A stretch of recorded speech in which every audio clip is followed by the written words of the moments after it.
Hey everyone, I'm Megyn Kelly. Welcome to the Megyn Kelly Show and happy Friday. We made it. We are awaiting at this hour the release of the Bodycam footage and other videos in the Paul Pelosi home invasion case. They did not want to release this stuff, but a bunch of media organizations took to the court to demand it, and they won. It is expected to drop at any moment. Noon is the time it's expected, which it is now, and we will bring it to you as soon as we get our hands on it.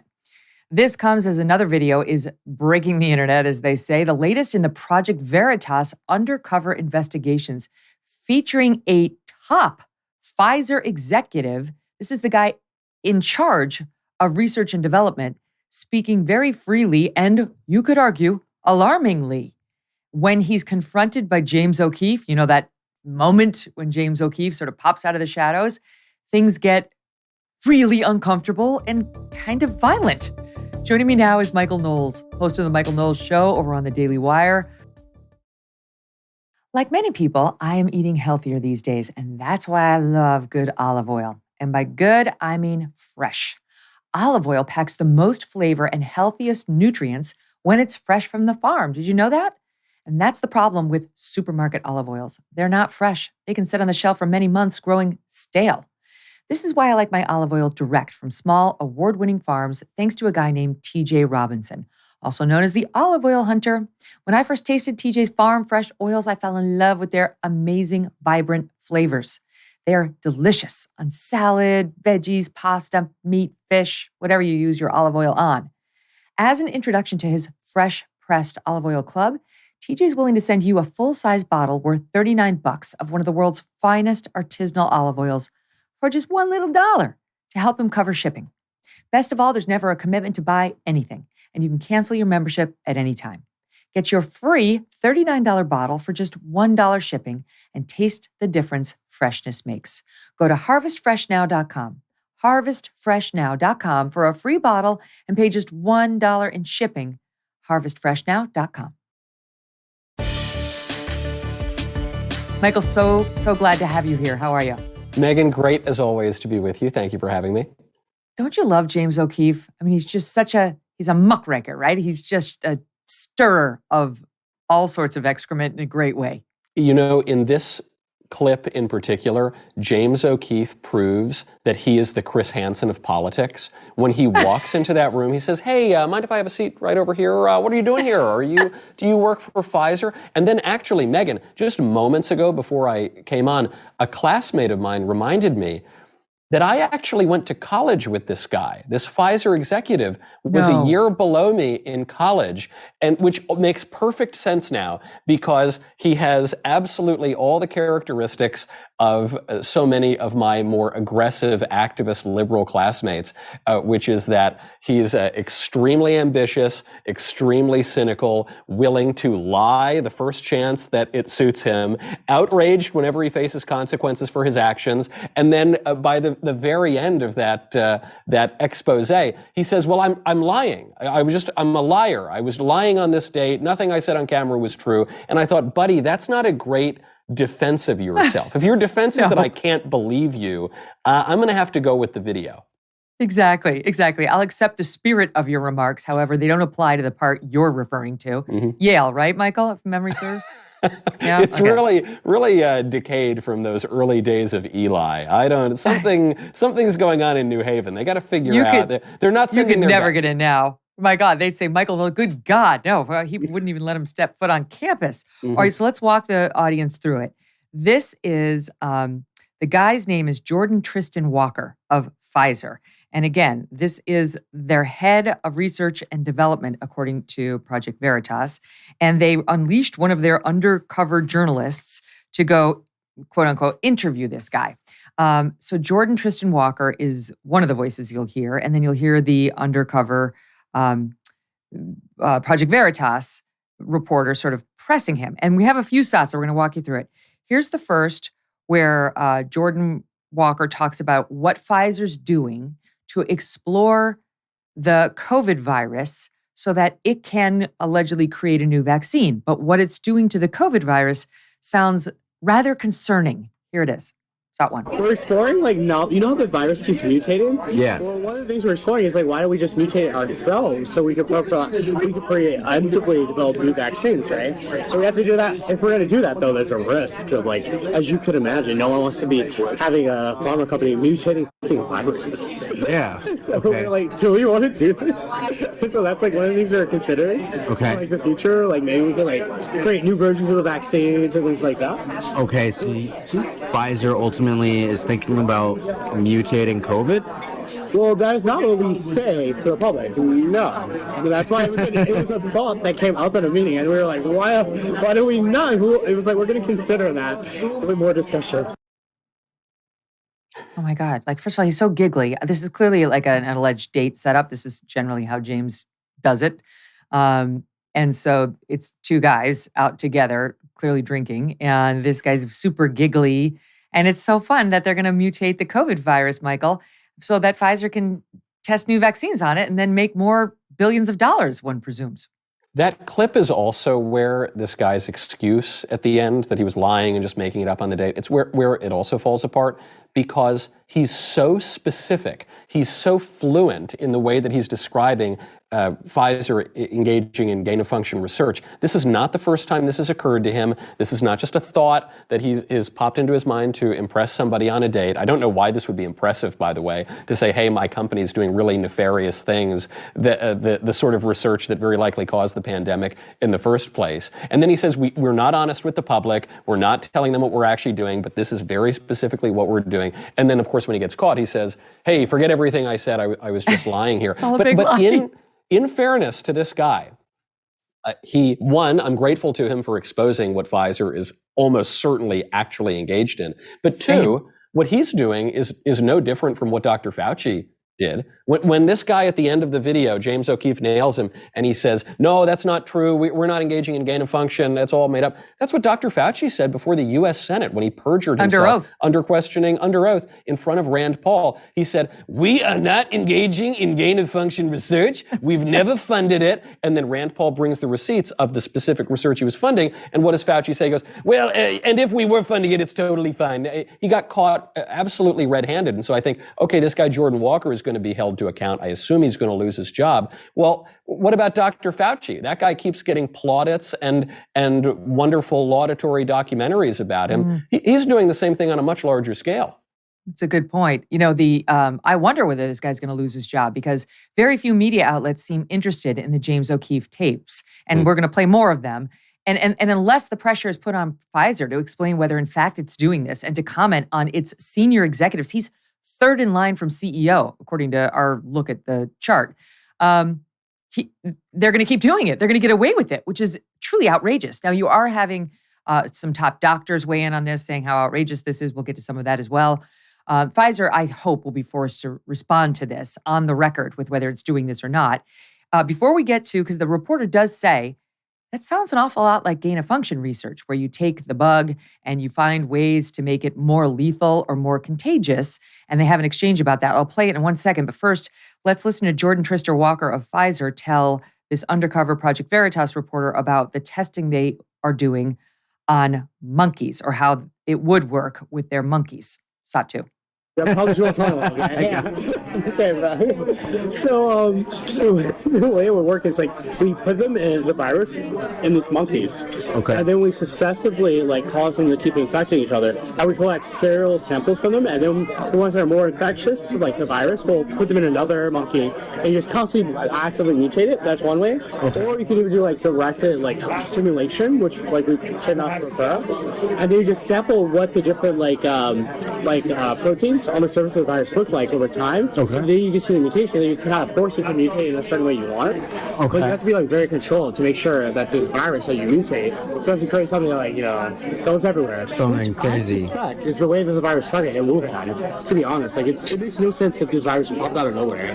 Yeah, I know. Okay, we're all with Jordan Tristan Walker on that last point. Even though this morning, literally just this morning, I listened to NPR's podcast, and the whole thing, for 5 minutes, they're going off about how the virus came from a natural source. There's zero evidence it came from a Wuhan, from the Wuhan lab. It definitely came from a market. I mean, and like zero proof that it came from a lab. Where is the proof that it came from an animal? They tested 80,000 of them and never found it in any event. So now you have one of Pfizer's top executives on camera saying, this is how I suspect this man-made mutations, that the virus started in Wuhan, to be honest. It makes little sense. The virus popped up out of nowhere. Yes, tell the truth. Many of us suspected this from the beginning when the official storyline was that the pandemic came from a bad batch of bat soup at the Wuhan wet market that just coincidentally was right down the road from the Wuhan Institute of Virology where they were conducting this research. I think those of us paying attention knew what this was about from the beginning. But the good news is, I think by this point, now we're pushing 3 years later, the public has seen the evidence, and no matter what NPR says, no matter what the crooked Pfizer spokesmen say, I think people know what is up. And so we no longer trust Big Pharma. You know, living in a country where you can't even trust Big Pharma executives, what has this nation come to? And so now the question for us is, what do we do about it? These are the people who lied to us about the origin of COVID, about the virulence of COVID, about the efficacy of the vaccines, about the safety of the vaccines, about the tests that they subjected the vaccines to. They lied to us about everything, the masks and the social distancing and the whole kit and caboodle. So what are we going to do about it? I think this is the part where at least the conservatives, if not more good faith liberals and people in the center, will go in and say, we need to wield the political order to punish Pfizer and to regulate Pfizer. And it becomes a big problem because of the issue of regulatory capture. Very often, the agencies that are supposed to regulate these companies are totally beholden to these companies or being funded by these companies. Hold that thought, because I definitely want you to talk more about that. But I'm going to tee it up first. I'll get us there in the story as we tell the story together. So undercover journalist listens to this guy saying, we get the monkeys and then we successfully cause them to keep infecting each other and we collect the samples from them and we put it in another monkey and you just constantly actively mutate it. And says, so this is going to be something, we have to be really careful though, because we could create something like, that just goes everywhere. And that's when he makes the point, like, that's what I think happened in Wuhan. Now, this is crazy because let's keep in mind the people who we believe did it in Wuhan were Chinese scientists working for the Chinese government and with the help of Peter Daszak's group, EcoHealth Alliance, this scientific research group here in the United States that we all fund. But it wasn't a drug company who would stand to benefit to the tune of $80 billion. That was revenue for Pfizer last year. It's very complicated when you have the person who's going to fix the problem creating the problem, right? That's a bridge too far. Not to say it's not a bridge too far to have the others doing it. So here we are. That's the problem. Now the undercover journal says, gee, it really sounds like gain of function. Kind of sounds like the thing where you take the virus and make it more contagious or more dangerous. And here's that exchange in part. Shot 3.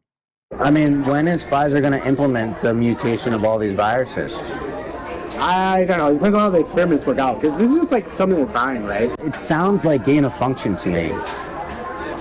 I don't know. It's a little bit different. I think it's different. It's like it's definitely not gain of function. It sounds like it is. I mean, it's okay. No, directed evolution is very different. Direct evolution? Directed evolution. Directed evolution, okay. Well, so, I mean, is that what it is? Maybe. Well, you're not supposed to do gain of function research with the viruses. They recommend not. But you do like these selected directional mutations to try to see if you can make more potent. Yeah. So there is research ongoing about that. I don't know how that's going to work. There better not be any more outbreaks, because Jesus Christ. There better not be any more outbreaks. Correct, Jordan. We all agree with that. But there it is right there. It's not exactly gain of function. It's directed evolution where we're trying to see if we can make the viruses more potent. Do you feel better? It's not gain of function. It's increase of utility procedures. It sounds like a euphemism to me for the exact sort of research that the questioner pretending to be on a date has talked about. And what's so amazing about that exchange is, imagine you're on this date and this guy just keeps pestering you with questions about this very controversial, nefarious sort of program that your company is engaged in. you keep answering and you keep telling the truth, and you can see Jordan Walker's his blinkers start to go on, and eventually he says, well, I don't know, this is kind of weird, why are you asking me these questions? But he's so fluent in this research because it is happening that he just keeps talking about it. I think when you watch more and more of the video, it becomes clear this is really happening. If I had to bet the farm right now, I would bet Pfizer is engaging in this research, and this guy got caught red-handed. Me too. He seems to me like he's enjoying himself. He's having a couple drinks, and the drinks are acting like a truth serum. And if you're going to try to impress somebody on a date, you're going to talk about like the size of your wallet or your bicep or your good character. You're not going to be talking about your weird potency research at Pfizer in this kind of level of detail. That's who the hell does that turn on? By the way, just for color, Dr. Robert Malone, who helped invent the mRNA vaccines, he had this to say, and I think he sums it up in SOT 4. If this is the quality of individuals within Pfizer that are making these huge decisions that risk global public health, it's profoundly corrupt. Yeah, correct, right? Like, this is the guy we're entrusting our health to and the future health of our children to? When the liberal establishment yells at all of the awful, unvaccinated, skeptical, conspiracy theorist people for not trusting the public authorities, the only answer can be, yes, we don't trust the public authorities, and that's not our fault. If the public authorities were not constantly lying to us, and then bragging about lying to us, and then lying to us some more after they got caught red-handed, I would be more inclined to trust them. But it's been at least 3 years now that they've been doing this. They keep getting caught red-handed. And so don't accuse me of wearing a tinfoil hat when I simply repeat their words back to them. They are liars. Michael, how old are you? So how old is this guy? A lady never tells Megyn, but I'm 32 years young. So he was right behind you or right in front of you? Yeah, he was 1 year behind me. So he's either 31 or 32. Is it possible he's actually head of R&D at Pfizer? I mean, it just seems too young. It seems too inexperienced. Well, even if he's not the tippy-top head of it, I don't know how the corporate structure of Pfizer works. He has a director-level position. He's working on these things specifically. It was right there on his LinkedIn before he scrubbed it. It was there on Pfizer's documents before they tried to scrub those from the internet. So I think that probably what Pfizer and the libs will try to do now is they'll say, oh, this was a low-level employee. Yes. This is always what happens when they get caught. It's a low-level staffer, but it's not a low-level staffer. You can hear that from the fluency with which this guy talks about these issues and the information that he knows about the procedures that are going on.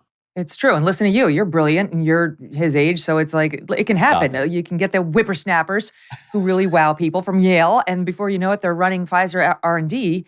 And his title, it certainly makes it sound like he is, and Project Veritas is asserting that he is just 2 titles below CEO Albert Bourla. So here's the moment. All right, this is the James O'Keefe moment that has made James like a nearly household name. The surprise confrontation where he comes out, and if you're listening to this, you can go on YouTube and watch this with me and Michael. You should go check out Project Veritas's website where the whole thing runs. But here's a bit of the confrontation. SOT 5. Hey there. Is this seat taken? You work for Pfizer. My question for you is, why does Pfizer want to hide from the public the fact that they're mutating the COVID viruses? Is this real life? I'm literally a liar. I was trying to impress a person on a date by lying. This is absurd. Please don't touch me. Well, this is not. By the way, Why are you doing don't this? tell anybody. Someone who's just working at a company to literally help the public. You f***ed up. You really did. Please bring the cops as soon as possible. I'm feeling very unsafe. Please bring the cops. I'm feeling very unsafe right now. Yeah, you're feeling unsafe. Okay, right? Retreats right to like, I'm unsafe because I got called out on my bad behavior. And you can always tell when the voice goes super high. I was lying. I said, no, it wasn't true. This is every scene from To Catch a Predator. I mean, this is why I think of James O'Keefe as the political Chris Hansen, because what happens? Chris Hansen walks in, Brilliant. and you've got the weird sex guy standing over in the corner, and he's got, his movies and popcorn or whatever. And he says, why don't you have a seat over here? And what's the first thing out of the guy's mouth every time? He says, I wasn't going to do anything. I was just lying in the transcripts. I was just lying about everything. It was all dishonest. This guy is giving the exact same answer. And this guy is presenting himself as a predator, not as a sexual predator driving to some person's house, but as a public predator, as someone attempting to deceive the public on a very, very important, dangerous issue from one of the most powerful corporations in the world. All right, here's the next scene where it devolves into a bit of an altercation. This is the amount of terror this guy has, knowing what he just said, that he was being taped and that this is going to come out. It's SOT 6. Please unlock the door. Why are you going on here? Please unlock the door. Please unlock the door. Unlock the door. Unlock the door. Unlock the door. Unlock the door. Unlock the door. Unlock the door. This is remarkable here. Thank you. Thank you. We're trying to get unlock the door. Unlock the door. Unlock the door. It's not okay. Unlock the door. People like that. It is not.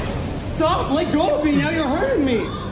What is going on here? You cannot just record people like that. Come on. It's not okay. Come on. He's clearly intoxicated. And for the listening audience, what you saw there was the guy, according to James's reporting and what I see with my own eyes, tried to grab the equipment from the Project Veritas recording crew, the iPad, the camera, and try to destroy them because he thought somehow that was going to be the answer to his problem. I feel a little sorry for him in that moment, I'm not going to lie. But this is the problem. Like when you work for a company like that and you talk about their infuriating secrets so openly, it's probably going to induce panic in the larger public and in you once you realize what you've done. Well, he realized that he got caught. An innocent man who's doing nothing wrong doesn't react in this way.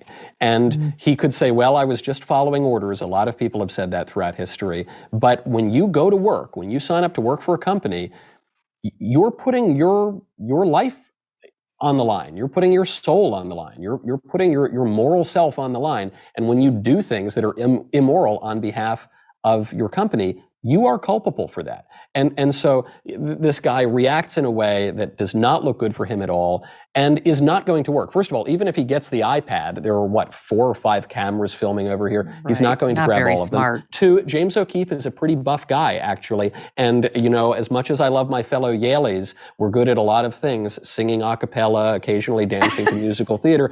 But generally speaking, we're not the most physically intimidating guys in the world. This was never going to end well. John the Revelator came down from the mountain. I'm sure he could beat James O'Keefe in a Gilbert and Sullivan contest, but you're not going to beat the entire film crew with the bodyguards. It's not going to happen.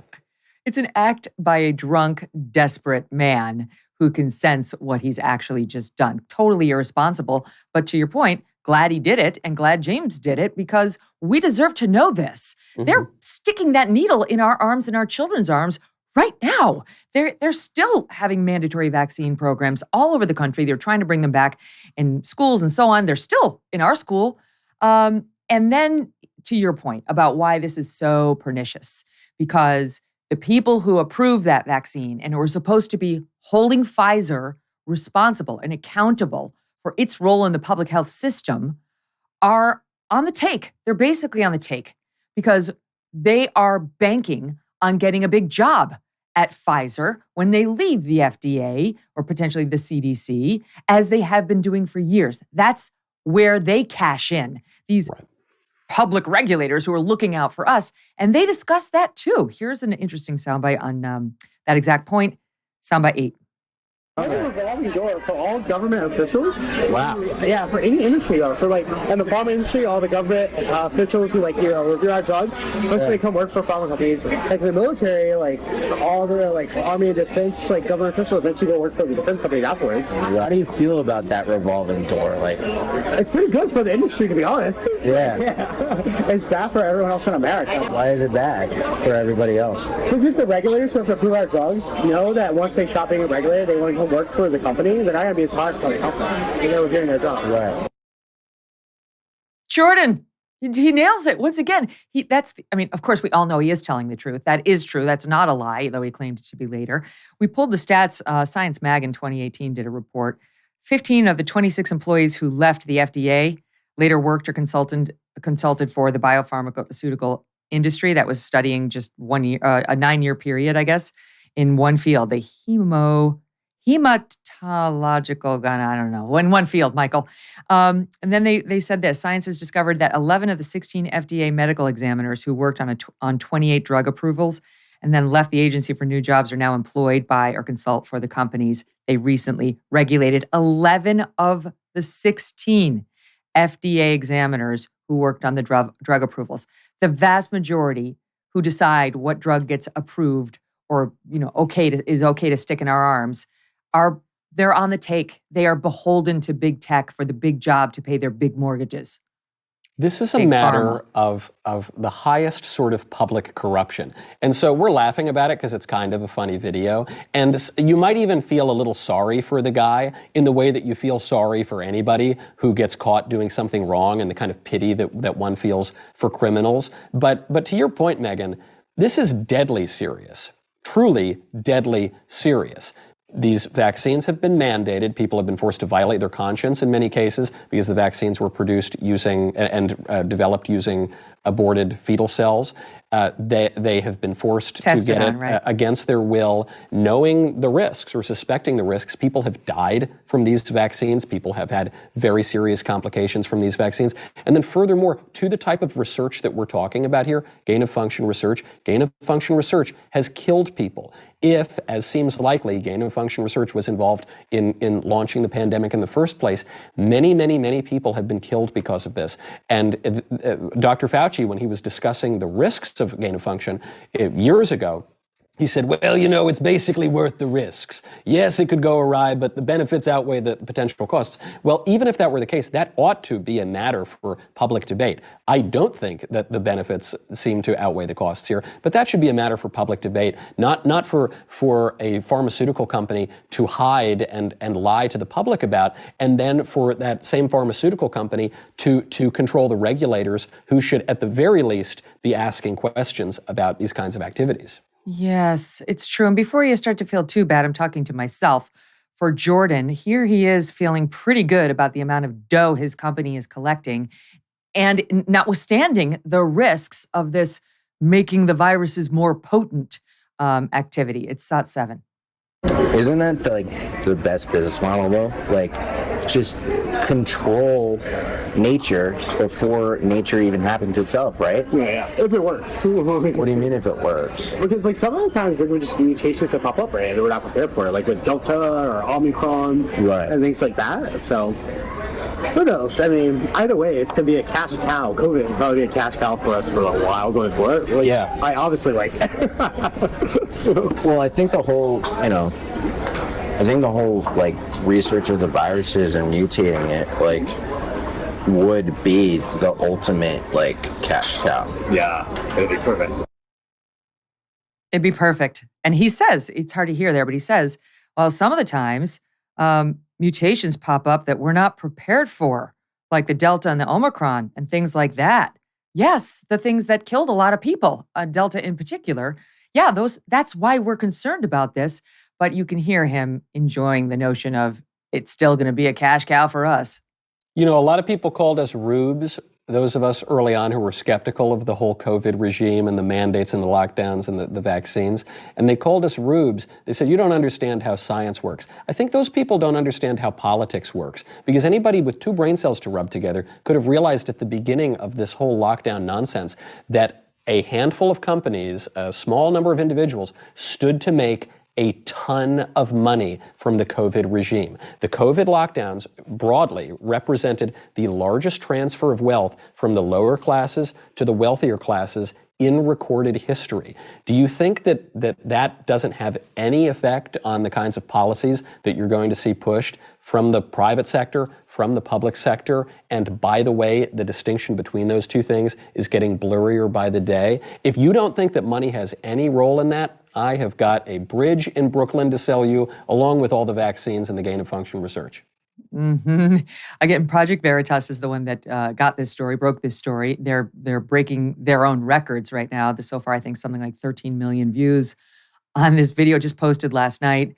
And people are interested. This affects everyone, every American and beyond. And Pfizer, we know, has not been honest with us, has not told the truth, the full truth. We've interviewed people who are part of the vaccine trials who got severely injured and whose data did not show up in the trial. They were just dropped by Pfizer. That's not honest. So now finally I'm Team Jordan. Go Jordan. He's telling us the truth. He's embarrassed and he's drunk, but he's telling us what appears to be the truth. Mm-hmm. And hopefully the media will make sure this is not a one-day story just because it came from James O'Keefe, who they already dislike, but who's the only one willing to do the Chris Hansen on those in power in another field. Michael Knowles stays with us as we now have our hands on the Paul Pelosi body cam footage. We're going to show it to you next. Don't go away. After a busy holiday season, now is the time to make time for you. Think of it, for you. Whether you want to refresh your fitness routine or just enjoy some relaxation, a Michael Phelps signature swim spa by Master Spas can be something you enjoy now and for the seasons to come. Making time for yourself, even if it's a 20-minute swim or a quick sit in the hot tub in a Michael Phelps swim spa, can be incredibly beneficial to your mental health. And that is what Master Spas is all about, helping you live life better. A Michael Phelps swim spa combines the benefits of a pool with the therapy of a hot tub. It comes in a variety of sizes to complement almost any yard, even if it's a small one. Don't stress. They can accommodate you. Exercising in the water is a great way to include physical activity into your daily life, whether you're a beginner looking to sort of get in shape in the new year or a fitness enthusiast looking to add a little cross training to your routine and shake things up, get yourself out of that sort of fitness rut. Michael Phelps swim spas are 100% made in the USA by Master Spas, and that's the world's largest swim spa manufacturer. And a Michael Phelps swim spa is also energy efficient. You can use it all year long. Go to masterspas.com. Put in the promo code MK to save $1,000 on a Michael Phelps swim spa or $500 on a Master Spas hot tub. Masterspas.com, promo code MK. So, Michael, we just got our hands on the Paul Pelosi attack video. It's stunning. It's disturbing. We are going to play it, and we'll probably play it a couple times and talk about our observations. I just want to tell the listening audience what you're going to hear is two police, maybe more, police officers show up at the door of Paul Pelosi. The door opens. Paul Pelosi's on the right, and the attacker, DePape, is on the left. They're kind of holding hands, but not in a romantic way. It looks like DePape has his hand like on Pelosi's hand and has a hammer. Pelosi is also holding a glass, water glass, something like that. And you'll hear the police sort of greet them. Pelosi will say hi, and it'll be self-explanatory from there. Let's watch and listen. Hi, how you doing? How are you? What's going on, man? Everything's good. Hi. Drop the hammer. Nope. Hey. What is going on right I'm now? not getting an answer on call back. Bro, oh shit. Calls in the area that someone in here. I got him, Michael.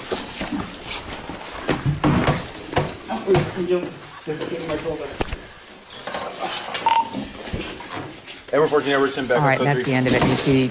You see Paul Pelosi lying on the floor. He opens the door.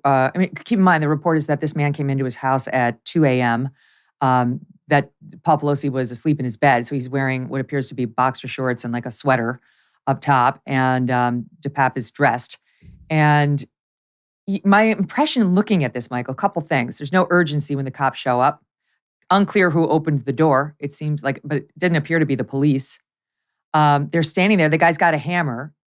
And the cops are there because Paul Pelosi called. He used his phone to call 911 and made clear that there was an attack underway, that there was something happening underway. I'm just looking back at my notes to see what he said. He called 911. He left open the line saying, "What's going on? Why are you here? What are you going to do to me?" And that prompted the 911 dispatcher to send police. Here's my thing. All along, we've been asking ourselves, why are the police being so cagey about this? Why are we getting conflicting information? Why wouldn't they release the tape? You know what my first impression is seeing this? The police have been involved in a CYA of themselves from the beginning. They look like morons. Why wasn't there urgency? They are the problem in creating all the speculation around this. Why wasn't there urgency? Why did somebody gently open the door? Why didn't they go in there immediately? They saw the guy. They knew there was an intruder. They knew this is the husband of the House Speaker. Why were they so cavalier about this whole thing? There were questions about the dispatch call as well at the time, before we had the footage of the cops at the house. You had transcripts of the dispatchers saying that the intruder or suspect was known to Paul Pelosi, who made the phone call. Again, I don't know if that was actually in the phone call, but according to reports, it was in the language of the dispatcher. So to your point, it could be that this was a police issue, that they just completely bungled this. But there are some strange questions here with Paul Pelosi's behavior. As you point out, Megyn, it's unclear who opens the door.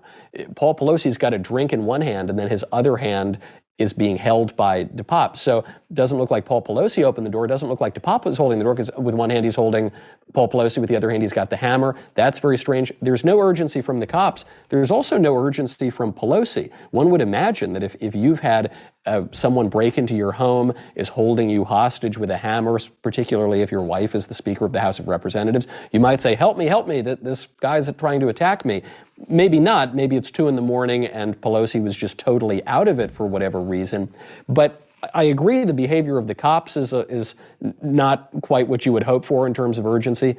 But the behavior of Pelosi and obviously DePop is pretty strange too. I feel like I can understand perfectly why Paul Pelosi would be behaving bizarrely. He's an old man. He's been woken up in the middle of the night by this intruder in his home. He's scared. He knows he can't overpower the guy. And honestly, like the cops and the FBI, their stories did not match. They put out misinformation, which they then immediately had to correct about who opened the door. And there was something in the media about underwear and whatever. So the initial reporting on this was wrong. And the cops were very reluctant to release all this information. As I said, the media had to sue them to make it happen. And now I see why. With all due respect to the San Francisco Police Department, you blew it. You blew it. You knew the guy was in distress. You knew this was a public official, making him more likely to be a target of this kind of attack. And you sauntered up there. You could have saved him. He had not yet been attacked by the time you opened that door. As soon as you saw that guy had his hands on Paul Pelosi and had a hammer there, you should have been all over him. You should have been waiting, how's it going? Hey, good. Can we just watch it one more time just to hear the exchange, the verbal exchange that is at the top. Door opens. There they are. Let's play the sound, please. It's rolling, but we don't hear the sound. We're working on it. Oh my God, it's crazy. So just as you can see in the video, we're going to re-rack it with sound, but the attacker has his right hand and for a while there is raising it as his left hand is holding Paul Pelosi. He's raising his right hand. I mean, any cop right then and there would say, oh no, we're not raising the hand. There's a hammer. There's like a long delay. You're kind of watching it unfold. Let's do it again and listen to the verbal exchange. Hi, how you doing? Oh, yeah. What's going on, man? Everything's good. Hi. Drop the hammer. Nope. Hey. What is going on right No. I'm getting an answer on call. Bro, oh shit. Yeah. Calls in the area that someone in I got him, Michael. Okay. So there you have it. Drop the hammer. Like, okay. I guess everybody's really just laid back in California. This could have taken place maybe at Venice Beach with the way that these police officers sound so relaxed here. But a question I think we have to get from the answers on from the police is, did they know that this was Paul Pelosi?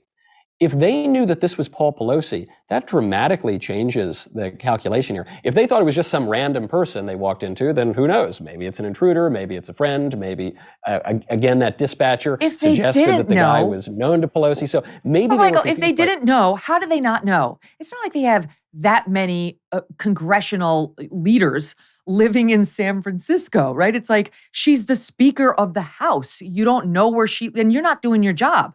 I just feel like in New York City, that is not how an NYPD cop would have sounded under these circumstances. They're more Megyn, used to dealing with this stuff.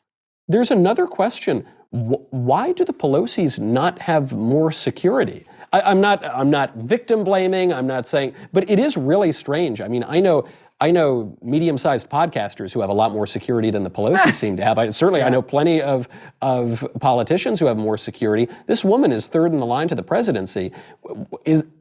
Where was the security? Yeah, I don't know. I mean, she wasn't there. There would have been security had she been there, but still, it's a very good point. How did the guy just manage to, break a window and get right in? How is it the cops didn't have this house on their radar? How was it not like, oh my God, Pelosi's house got broken into? All sorts of questions. I do want to say this. The DOJ claimed in an indictment filed on November 9th that the officers opened the door themselves. That does not appear to be true. That's not true. And the body cam footage, which we're now looking at, was then viewed by San Francisco DA's office. And they came out later, San Francisco DA, and said, this body cam footage confirms it was Paul Pelosi who opened the door and let them into the home, that it was Paul Pelosi. Now, I don't see Paul Pelosi opening the door in this video. Maybe there's more to it. But my point is that we've been misled by law enforcement officials from the start on this. To me, it's very aggravating because people who smelled a rat and like something's not adding up. What do you mean? Why? How could any of this have happened in the way you're saying? I'm one of the people who asked those questions. I didn't go to their gay lovers like many people did on the internet. But I just wanted more answers to what happened. Got labeled like disinformation artists by the New York Times. And I know, and my sin, if you look at the actual New York Times article on it, my sin was wants more information about the attack, believes not all information has been disclosed. The irony of the New York Times then suing to get more information about the attack. They were one of the complainants who demanded that they release the body cam video, which is what I'd been saying too. And many people have been saying, but it's just part of a larger story where people who want more information because we feel like we're not getting the full skinny, whether it's from law enforcement officials in San Francisco or law enforcement officials who work for the FBI in Washington, are shamed, right? It's situational because the left is about to unleash on law enforcement in Memphis, Tennessee, in connection with the horrific killing of an unarmed Black man by 5 Black police officers. And I get that, but they have fewer questions when it's a city they love and it's a victim they love. That we're supposed to look the other way. Of course. Megyn, I'm going to break the cardinal rule of pundits here and just say, I don't get it.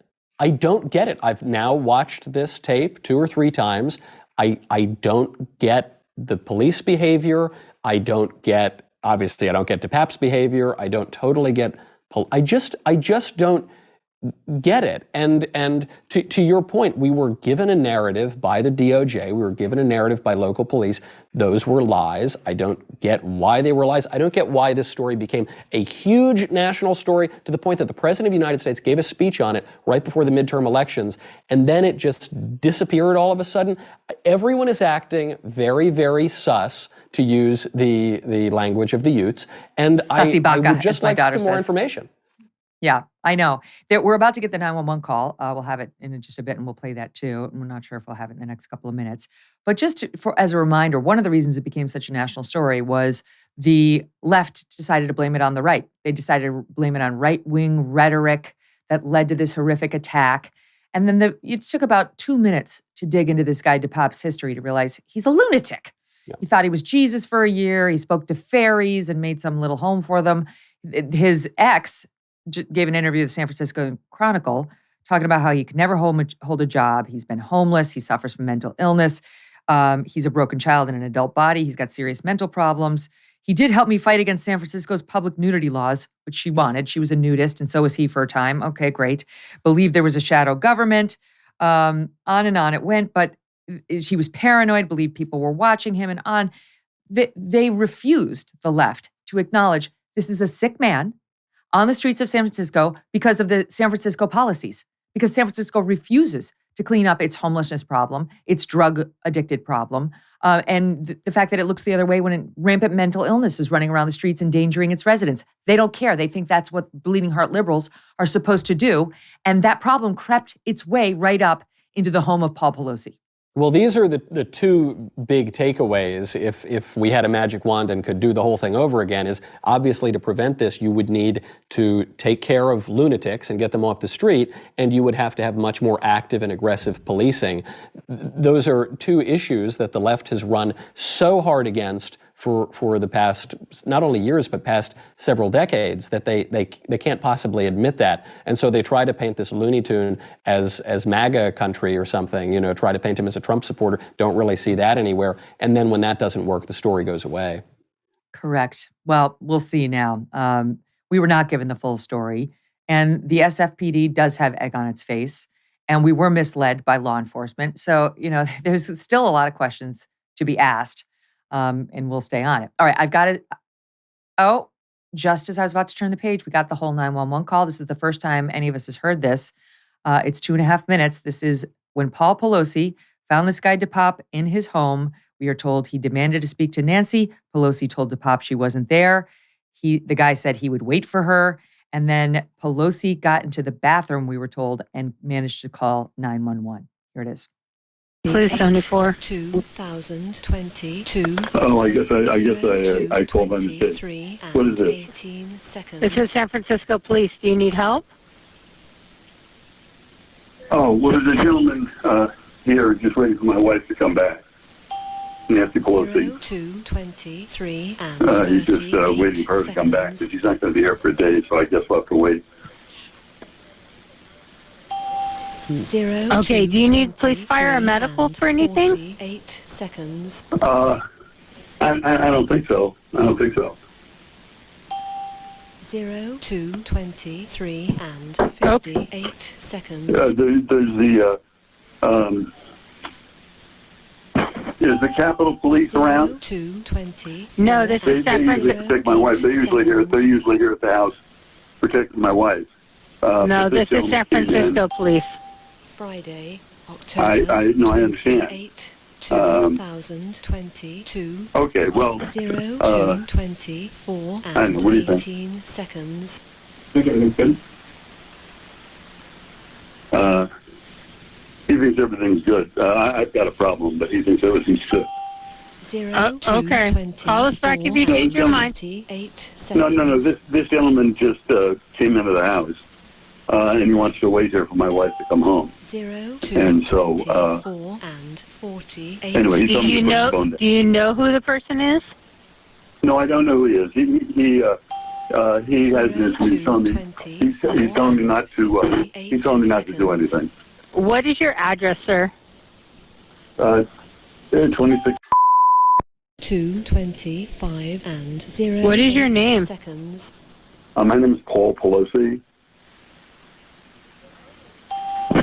Friday. Anyway, this gentleman says that he thinks everything ought to, he told me to put the phone down and just do what he said. 18 seconds. Okay?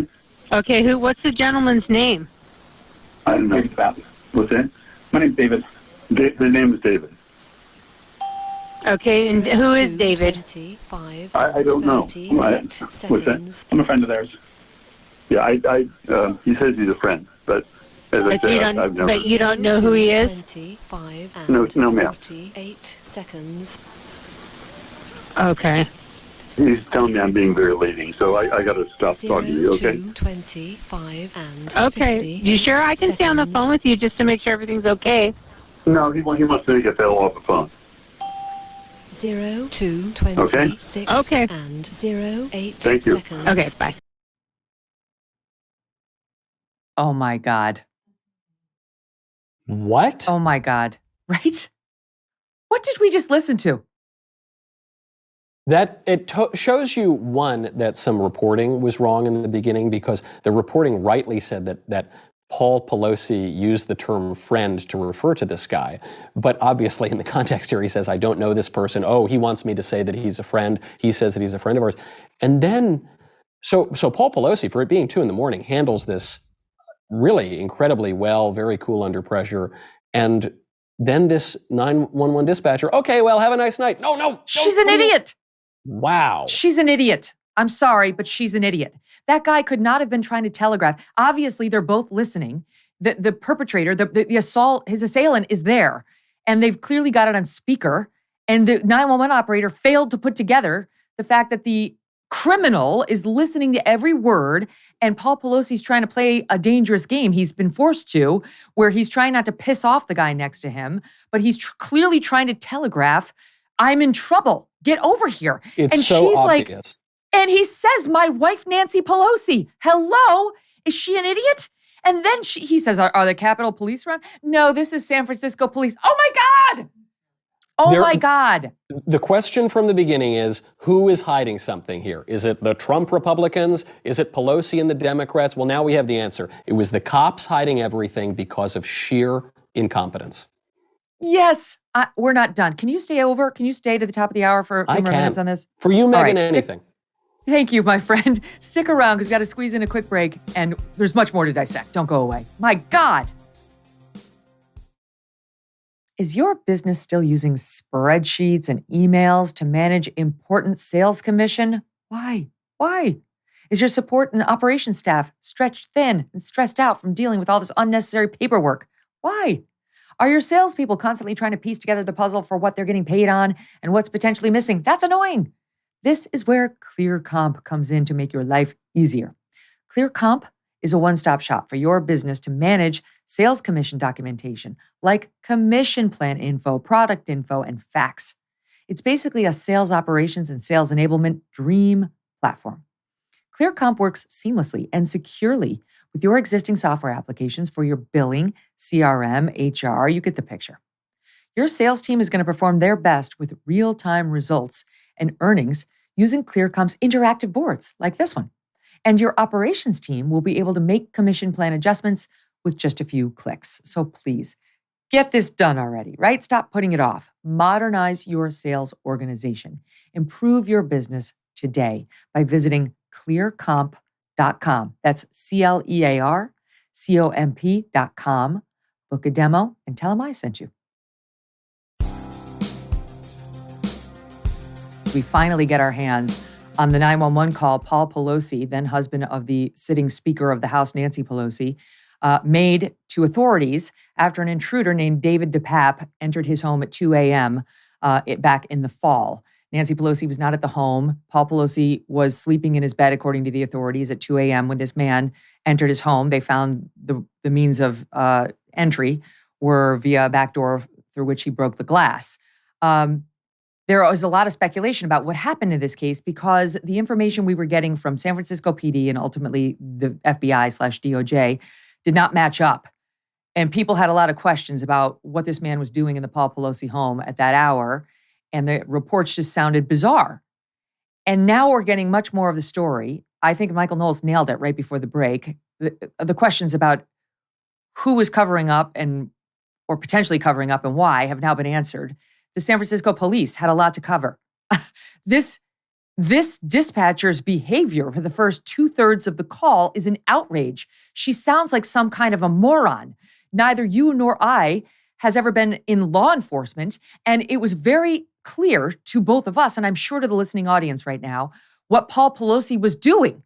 If only you are a sentient human who would pay some attention, which was literally her job. We'll play it again.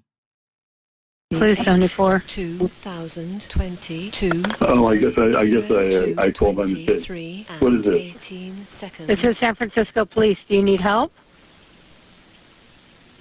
Oh, well, there's a gentleman here just waiting for my wife to come back.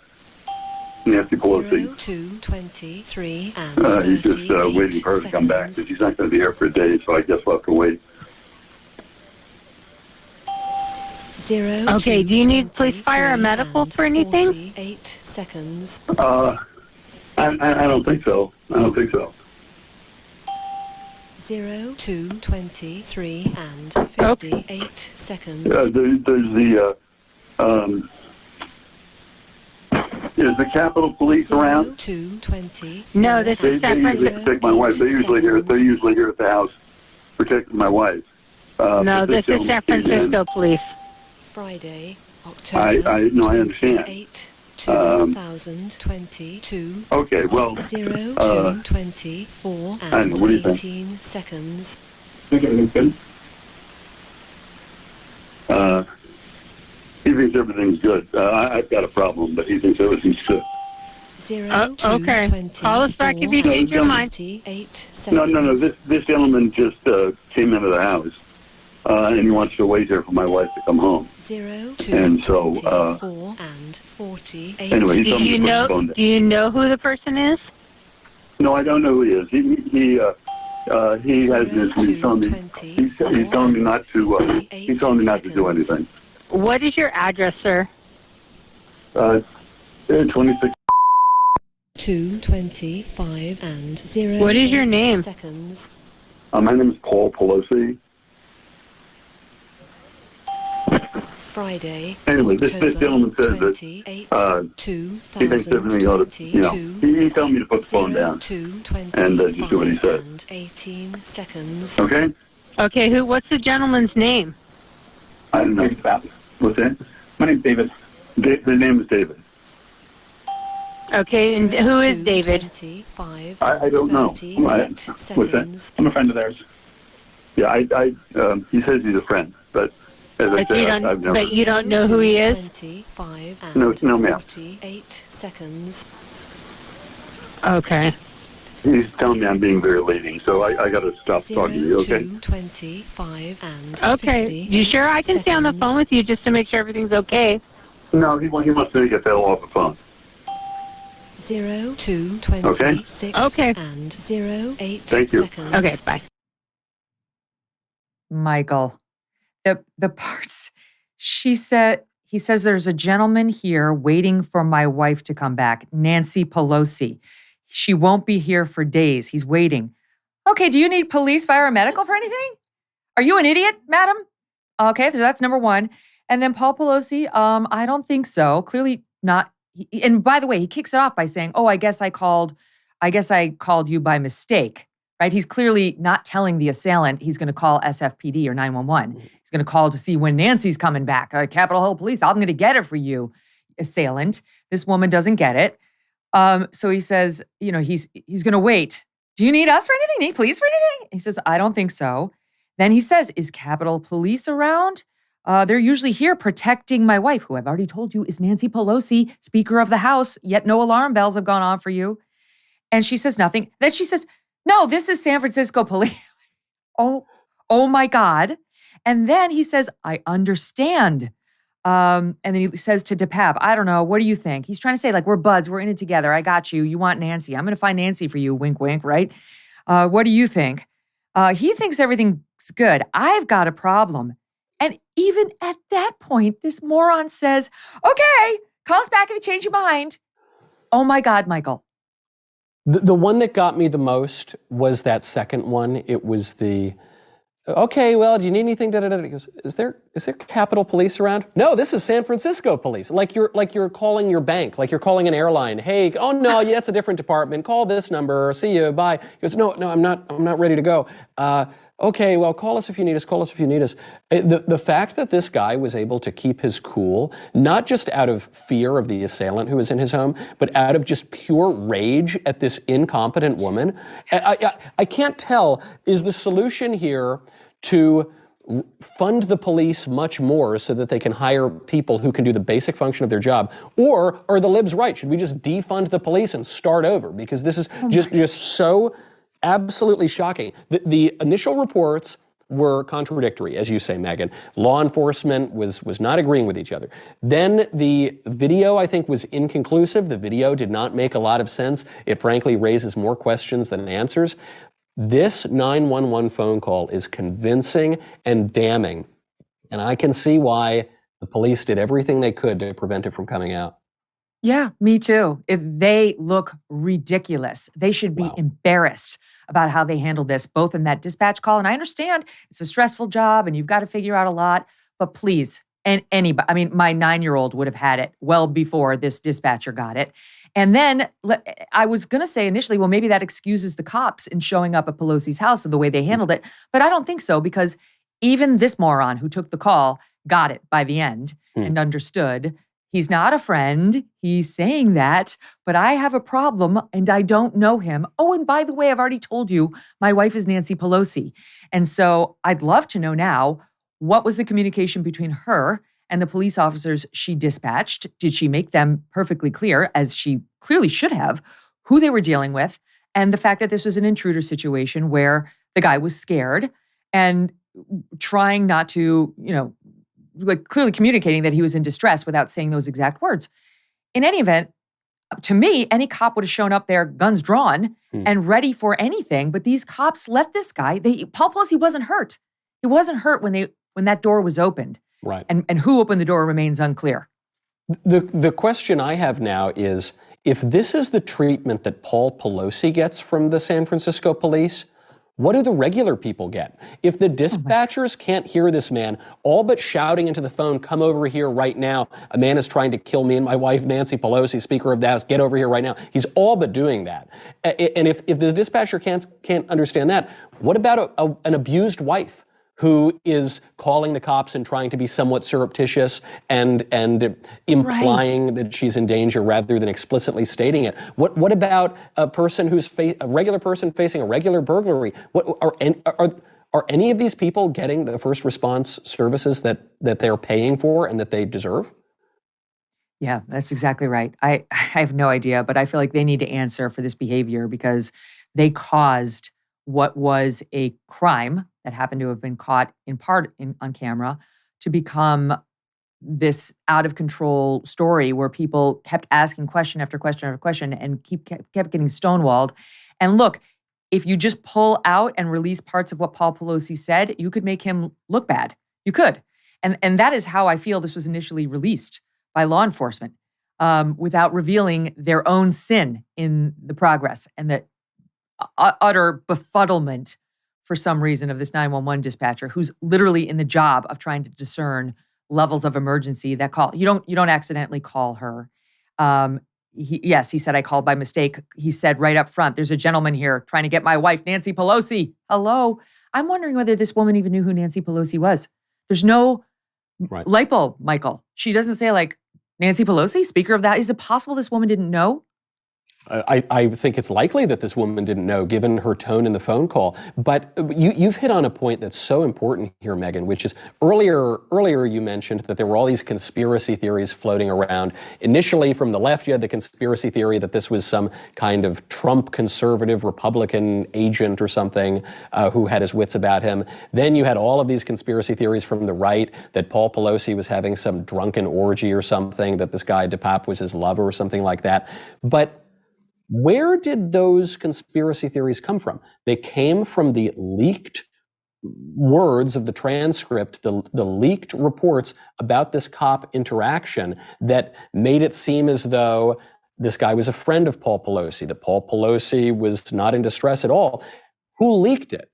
It wasn't the Republicans leaking it. The Republicans don't have any power in San Francisco. I don't even think it was the Democrat politicians leaking it. It was the cops. The cops were the ones who had the transcript, who had the dispatch call, who had the body cam footage, and they're the ones who leaked it to make it look in the reports as though this were some bizarre situation that the conspiracy theorists ran with.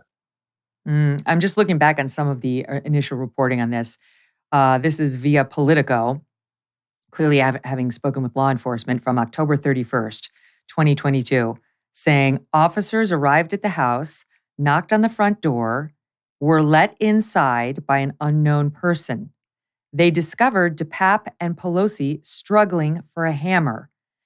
And after they instructed him to drop the weapon, DePape took the hammer and violently attacked. Not exactly, sirs, not exactly. They discovered them struggling for a hammer. They opened the door calmly, and there was absolutely time for the police to intervene. As soon as they saw the hammer, understanding what they had been told by the 911 dispatcher, they understood what they had on their hands. So all of this, to me, I mean, forgive the comparison, but it has an echo of Uvalde, where something horrific happened. The police were the first to sort of try to create the public narrative, and their number one concern was their own asses.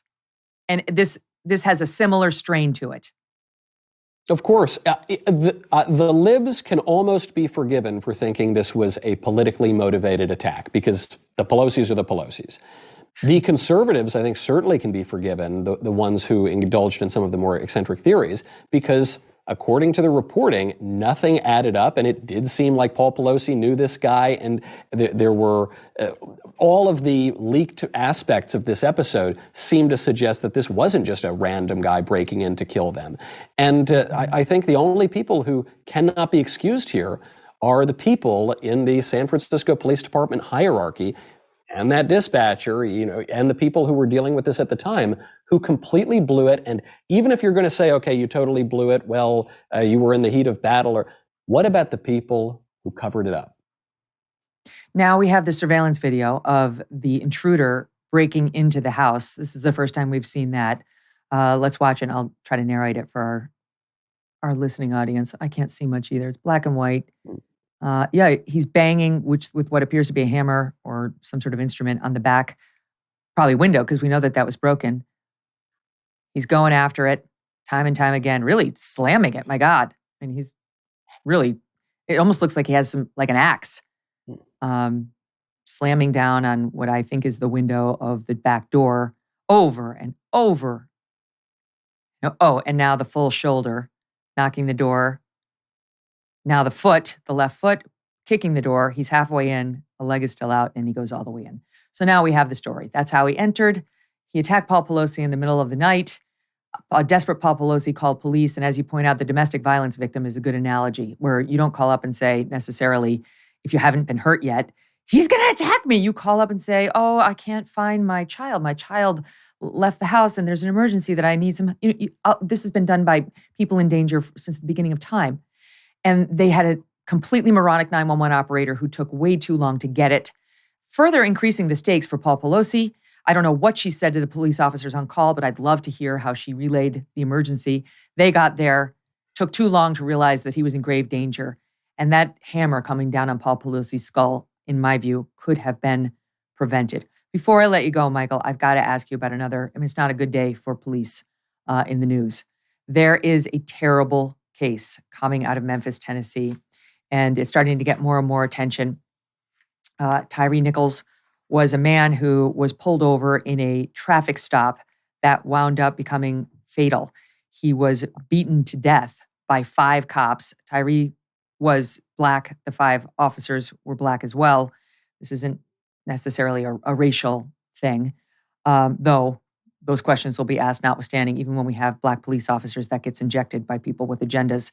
And the police chief has now fired all 5 of the men. They've been charged with murder, second-degree murder, which the family of the decedent is saying they're okay with. They had one at first degree, but they said there have been multiple charges against them, so they're okay with second. And now the police chief in Memphis is saying this videotape of the incident is going to come out tonight. And that the public needs to prepare themselves, that this is going to be worse than Rodney King. That's a direct quote. That Tyre was not driving recklessly, as the police officers claimed, and it looks like he hadn't done anything wrong. And it sounds like we're about to get something that's going to shock the conscience of Americans at a time when police have already been, under fire, defunded, refunded, called racists. All cops are bad. All cops are bastards. Whatever you've got public officials and their kids putting this on cars and so on. I feel like the nation's bracing now for something terrible, as the family urges, the mother of the decedent is urging people. She said, if you want to go out and protest when you see this video and it's going to be terrible, you do that. Do not burn things. Do not loot things. Do not do any of that in my son's name. He would not have wanted that. As a young child at home, this is going to be a rough couple of days for the country. What do you think? I'm going to try to reserve judgment as best as one can. Obviously, the reports are out there now. People are already forming their opinions. Taking a cue from the Paul Pelosi episode, I am going to try to reserve all of the judgment here until we see the video tonight. It is, oddly enough, a saving grace that these cops were black, because if the cops were white, if even one of the cops were white, this would be painted as a racial incident. It would become far more combustible as a political situation than it is now. That's a sad fact, but it is a fact of our political culture, and just a terrible tragedy. The question is, will this remain a local tragedy and essentially a local news story, albeit a very sad one, or will this be blown up into, as you referenced, a Rodney King situation or any of the national police stories? The fact that all of the national police stories have had to do with race in recent memory, I think suggests this may remain a tragic, very sad local news story. And then the question for the police there will remain local to the constituents, to the people of Memphis. And but you're seeing these problems crop up, as you mentioned, Megyn. Texas, California. There are questions about police all over the country. There's no excusing what we understand here was just a disgusting case of police brutality. But people do need to remember that poll after poll show that communities, especially minority-dominated communities, want more police, not less. They want more cops on the ground protecting them from the bad guys.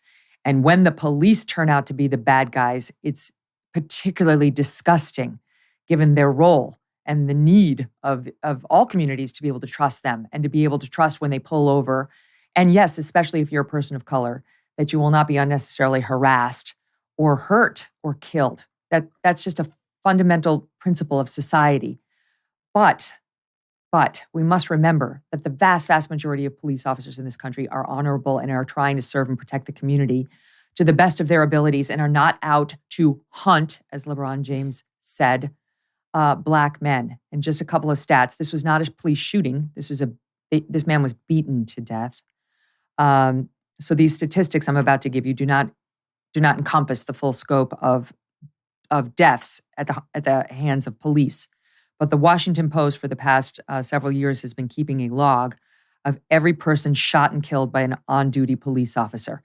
In particular, has been looking at unarmed white and black men shot and killed by police officers. And these are the numbers. So far in 2023, 0. 2022, 7. 2021, 10. The police make 10 million arrests a year. All right. And the number of stops is far beyond that. 10 million. And you got another seven fact here, Megyn. Megyn. Last year. Go ahead. The other fact here is no matter what is in the video tonight, no matter what people take away and however the narrative goes, the simple fact is Memphis will be a much worse and more dangerous place if this incident leads to fewer cops being on the streets. Memphis has a big crime problem to begin with. And so people are going to have a reaction. And this is really the meaning of scandal. Scandal is when the good guys turn out to do very bad things. Scandal is when people lead other people astray. And so this scandal could have wide-ranging effects. And if it is taken as a justification to reduce the police in Memphis or any other crime-ridden city, then you could see many, many other crimes. You could see many other deaths coming as a result of this scandal. Yes, we saw that after George Floyd. And yet, if you are the chief of police in Memphis, Tennessee, I mean, if I were getting to interview her, I think it's a her, my first question would be, is this a systemic problem? Like what would make 5 officers, not one bad apple, not one, disturbed person like Derek Chauvin, go after a guy? 5? You have 5 officers who participated knowing that there's body cams, not to mention, and police dash cams, to beat a man to death, an unarmed man, according to the reports. So why? What would make them do that? What is it? It's a fair question. What is it? Is there something in the culture of the police department? Is there something in the power trip or structure that some of your officers may have been on that led to that? Like, those are all fair questions that people, forgive me for phrasing it this way, but who are more on our side, who are more, quick to defend the police and not quick to just knee-jerk condemn them without real evidence, should be interested in asking too, right? This shouldn't just immediately, just because Ben Crump, of course, is on the scene, it shouldn't immediately boil down to sides. There should be a true exploration of how this can happen. Of course. It's typical for conservatives to wear the back the blue shirts, and we obviously are much more vociferous defenders of the police because the civil authority is a good thing, and we need law and we need order, and these are all necessary to a flourishing and just and virtuous society. That doesn't mean that we don't recognize that this is a fallen world and bad things happen and we can make improvements, and sometimes policies have unintended consequences, and sometimes there are bad people that need to be dealt with. Of course not. If people are so reductive in their politics that they just make every issue merely partisan and knee-jerk, well, then we're not going to get very far in politics at all. We got to figure out what led to this. Why would these 5 officers do this? What takes over? I too am relieved that I don't think this is going to be made all about race, given the race of the officers, but there's something that drove them to do this, and we better figure out what it was. And the people of Memphis should follow the recommendation of Tyre's mom. Do not riot. Do not hurt people or property in her son's name. That's not the way forward. Michael Knowles, what a great day to have you. Thank you so much. I'm so grateful that you were here with your always spot-on analysis. Megyn, always great to be with you. Thank you for having me. All right, to be continued. And coming up, we have former CIA agent Mike Baker is here. Looking forward to talking to him, my old pal from Fox News. He's been doing a lot. He's been watching this story, and we will have his take next.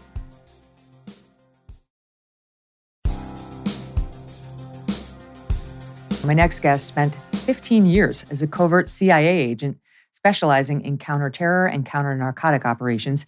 He now runs his own company, Portman Square Group, and is the author of a new book, Company Rules, or Everything I Know About Business I Learned from the CIA. Like that. Mike Baker joins me now. Hi, Mike. How you doing? I'm doing good, Megyn. It's good to see you. It's been a while.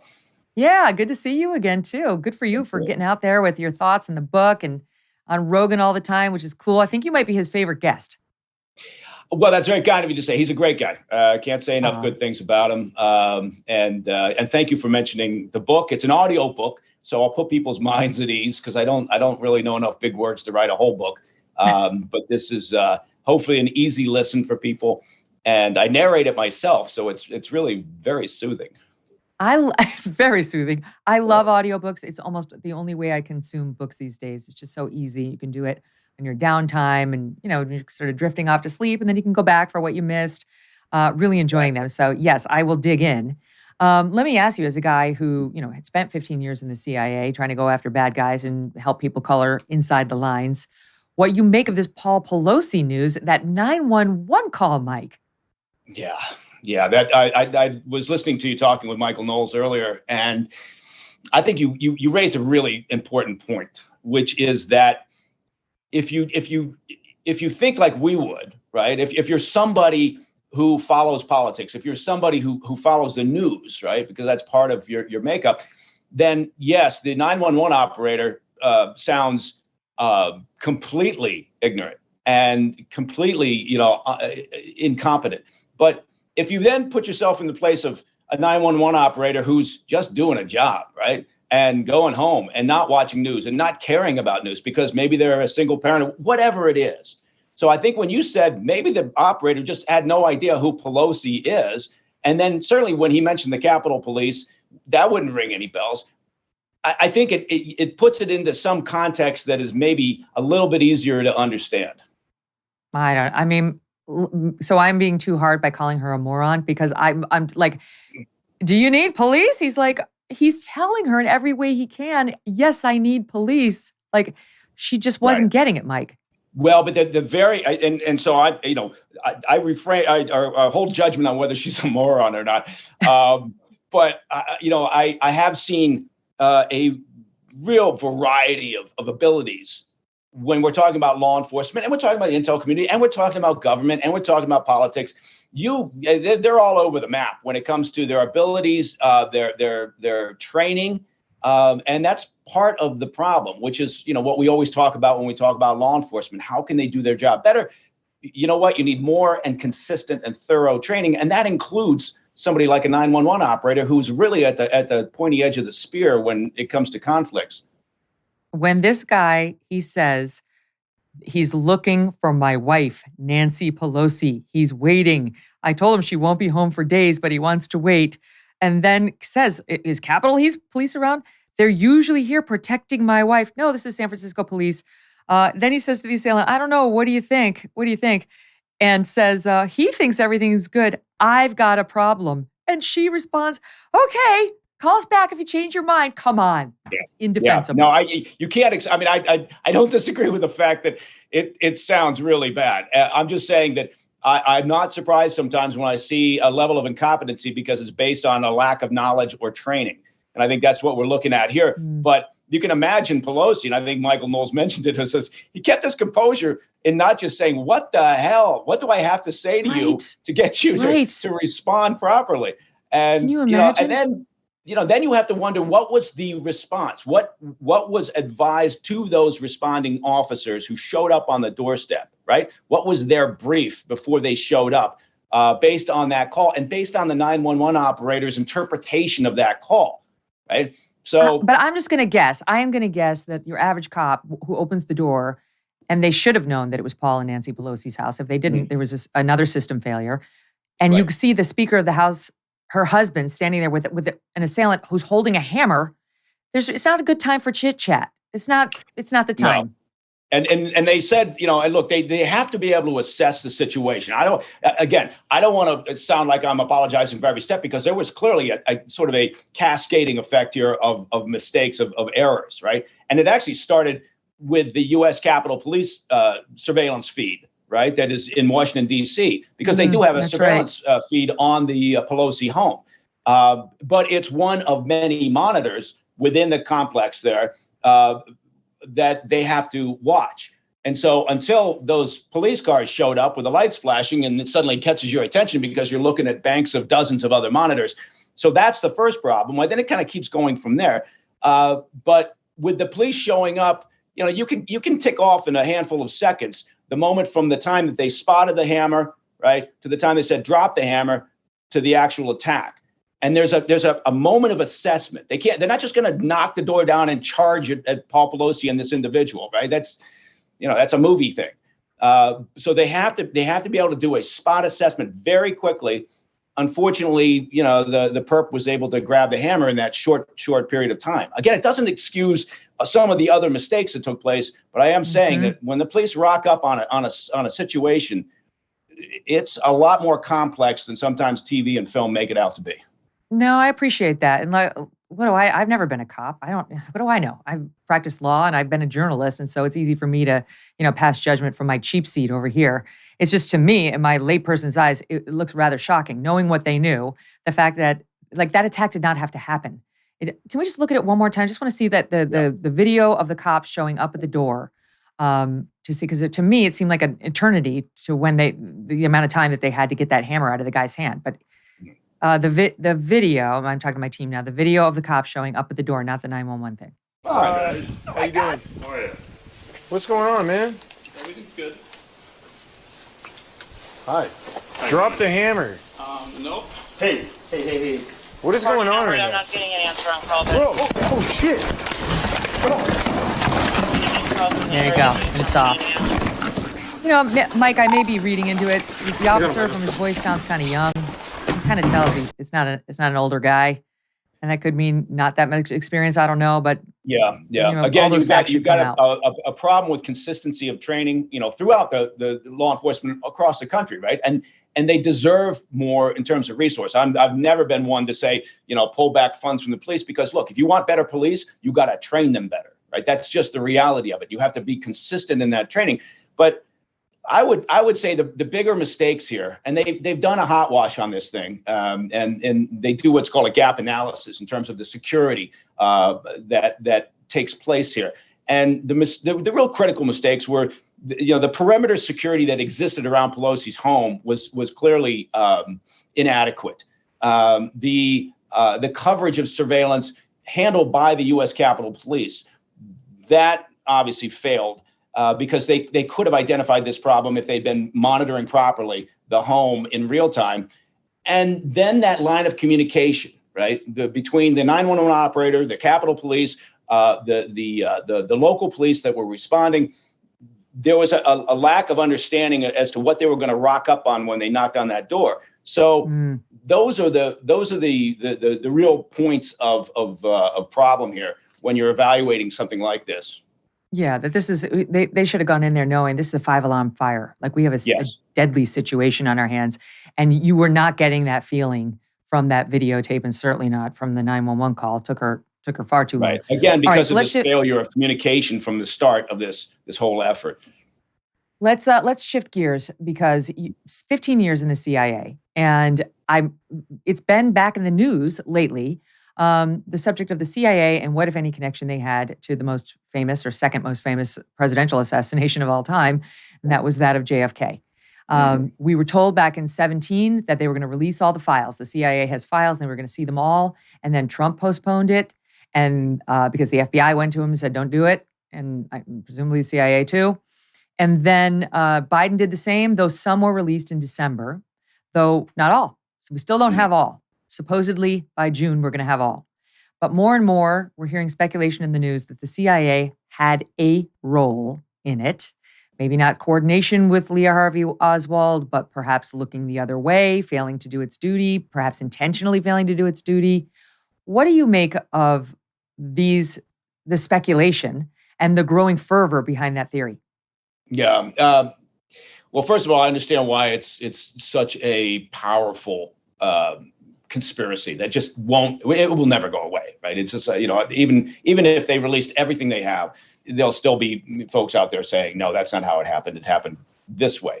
Because nobody wants to believe, right, that something that impactful, that emotional could have been done by one individual, much less, somebody of Lee Harvey Oswald's caliber. And so I think that's helped to create this that just keeps building over the years, this idea that there were others involved.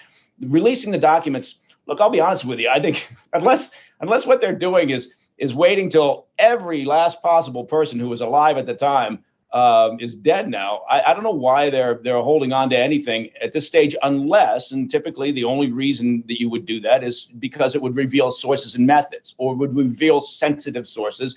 And if that's the case, then yeah, fine, you maintain the classification. But right.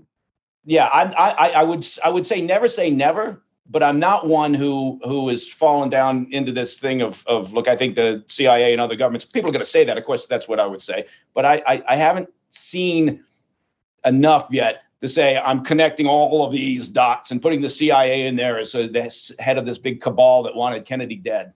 Mm-hmm. I mean, RFK Jr. was on the show and definitely believes that I think he put it, the military-industrial complex was behind his dad's assassination and that of JFK as well. That's his belief based on all of his research, and it's been considerable given who he is. And then Tucker Carlson made news the other night with this news. I mean, this is a one source, unnamed. And the guy didn't put, a fine point on it exactly. There's some wiggle room in the soundbite that Tucker's about to a lot of wiggle room. Yeah, a lot of wiggle room. But take a listen to what he reported the other night. We spoke to someone who had access to these still hidden CIA documents, a person who was deeply familiar with what they contain. We asked this person directly, did the CIA have a hand in the murder of John F. Kennedy, an American president? And here's the reply we received verbatim. Quote, "The answer is yes. I believe they were involved. It's a whole different country from what we thought it was. It's all fake." It's hard to imagine a more jarring response than that. Again, this is not a, quote, conspiracy theorist that we spoke to. Not even close. This is someone with direct knowledge of the information that once again is being withheld from the American public. And the answer we received was unequivocal. Yes, the CIA was involved in the assassination of the president. It was part of it was unequivocal. The answer is yes. But then, according to Tucker, the answer went out, I believe they were involved. Yeah. So a lot of people believe that. You've carved out the most important part of that sentence, along with that last bit, which, excuse me, but does sound like a conspiracy theorist, where the country is not what we thought it was. And I'm thinking, okay, it's scary. If you just identify yourself. If you've got access like this, and this is what you believe, then yeah, you've got an obligation to come right out and tell us that the country is not what we thought it was. Fine, let's create. Or if you've seen the document, leak the document. Leak it. Yeah, do it. I mean, if that's the case, and let people decide for themselves, then fine. But I just haven't. I haven't seen that. Look, Lee Harvey Oswald was on the agency's radar, right? Lee Harvey Oswald lived over in Russia, right? He married a Russian woman. He came back. He was not just fascinated by, he was impassioned by the Cuban Revolution and Castro. He was desperate to show his importance to the Soviets and Castro. He had a disappointing existence over in the Soviet Union, where he ended up working for a radio factory, because they kind of realized, okay, you're not really important to us. They shoved him over there and just kind of gave him a place to sit. He comes back. He goes down to Mexico, makes contact with the Soviet embassy there. That puts him on the radar because it's the Cold War, and you better hope that we're monitoring and listening to what the Soviets are doing. And so they're in contact with Lee Harvey Oswald. So yes, he's on the radar. There's no doubt about it. But Lee Harvey Oswald, when people say, well, what was his motivation? Well, in part, if you want to go this route, or fine, go the conspiracy route. But if you're going, the route of, was Lee Harvey Oswald the shooter, then he was, he was out to make a statement. And that, he was fascinated with and like I said, impassioned with the whole revolution. And he was out to make a name for himself as far as Castro and the Soviets were concerned. It doesn't seem like if the CIA had some smoking gun document that showed they had a hand in this, they would fork it over ever. I'm sure those documents would have been destroyed, and we're not going to get the big reveal in June where they're like, we did it, right? So it's like expectations should be tempered. They are already withholding thousands of documents, according to the reports, under the sources and methods objection. So, I mean, we're never going to know, are we? We're never going to know.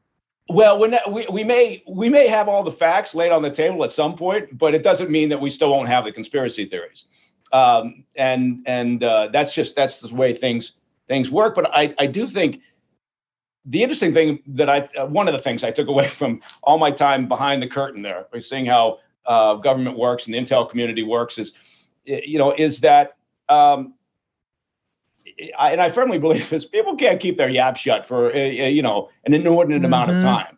So if there was some massive secret and the agency had been behind it, I'm pretty sure we would have heard about it, because the honest to God's truth is, Washington can't keep a secret, and there would have been enough people that would have had eyes on that to at some point come forward. So again, never say never. I always kind of cover that, because I've looked at things. We did 2 seasons so far with Discovery of a show called Black Files Declassified. And we look at a lot of very interesting topics, including some conspiracy theories.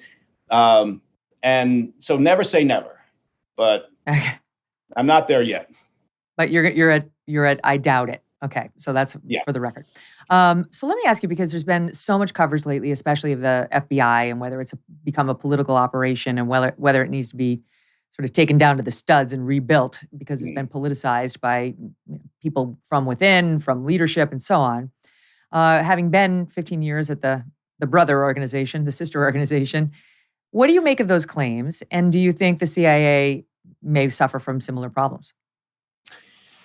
Yeah, that's a really interesting and important question. I think, to start with, you never want a politicized intelligence organization or law enforcement. And I've spent so much of my time overseas in difficult or challenging environments, where every time there's a change in the leadership, there's a wholesale change in the intel community, and they just bring in their own people, and it's highly politicized, and we never ever want that. So it's an important question to always ask. It's an important question for hopefully functioning, curious politicians who are responsible for oversight on the various committees to be asking constantly. And it's important for the public to be keeping that front of mind. Now, I think over the past few years, yes, we've had FBI senior personnel. I'm not talking about street level operators at both, the agency or the FBI, but senior level personnel who became a little too enamored of contact with the White House, and you did, become more political than is desired. They should be. Don't you think apolitical. Comey got drunk on his own power? He was just tweeting out photos of him under the Klieg lights, waiting for George Stephanopoulos to interview him. My God. Yeah. I think you could argue Comey. Look, John Brennan had, over at the agency had a very good relationship with Obama. I think he also found that very enticing. So all I'm saying is you want that close contact with the administration, right? Because that's important in terms of the flow of information and communication. But there's got to be a firewall in terms of the politics of it all. And and again, to repeat myself, you never want a politicized intel or law enforcement federal organization. It's true with respect to the intelligence agencies and the military, right? We want the same thing for our generals who get a little too cozy and, have their eye on power instead of on their troops and mission focus and all that. All right, now we only have a couple minutes left. So I want to ask you some fun things. What are some of the funnest tools you've ever used in the CIA? Give us something behind the scenes, some covert thing you got to do or use, or something that would excite people at a cocktail party.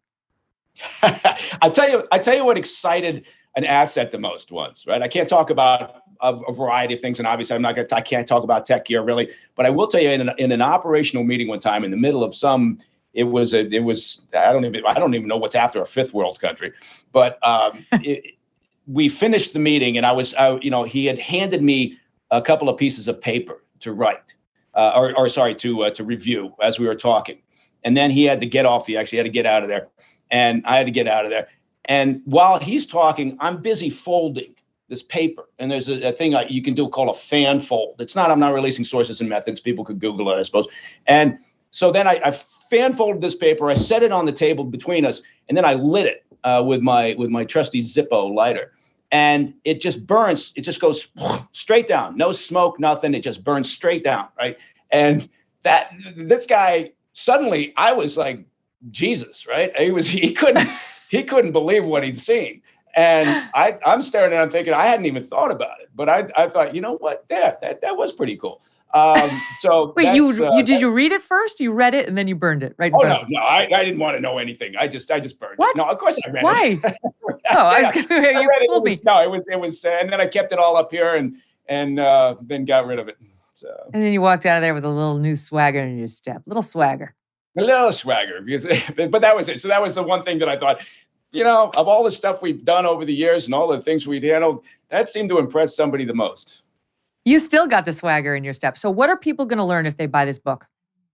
Well, there's nine rules, right? And I came up with 9 because I couldn't think of a 10th. But there's they're what I took away, right? This book is not about my time in the agency. It's about when I left and started a business. And the idea is I found I had a limited set of skills when I left the agency, but I started this business. And after a while, I realized I was able to keep it growing and building and breathing because of some principles that I took away. Other people who worked for the agency, I'm sure they took away their own rules. These happen to be mine. And I hope that people will take away 1 or 2 or 3 of these that can help them, not just in business, but hopefully in life. And that sounds very deep, doesn't it? That sounds appropriately deep. Sign up for the swagger and check it out. Mike, thanks so much. I hope you come back. I will. I'd love to. Thank you very much. All right. All the best. And now don't forget, folks, thanks for joining us. It's called Company Rules again. Thanks for joining us today and all week. We've got a great week of shows lined up for you next week. We'll stay on the Paul Pelosi story as it develops. In the meantime, download the Megyn Kelly Show on Apple, Pandora, Spotify, and Stitcher. YouTube.com/Megyn Kelly if you want to get the video. And today would be a good day to do that. And don't forget to go to MegynKelly.com if you want to get my Friday email. I got a lot of fun stuff in there for you, including a fun little rant that we went into yesterday that's blowing up some corners of the internet. So, MegynKelly.com. In the meantime, thanks for being here. Thanks for listening. And have a great weekend.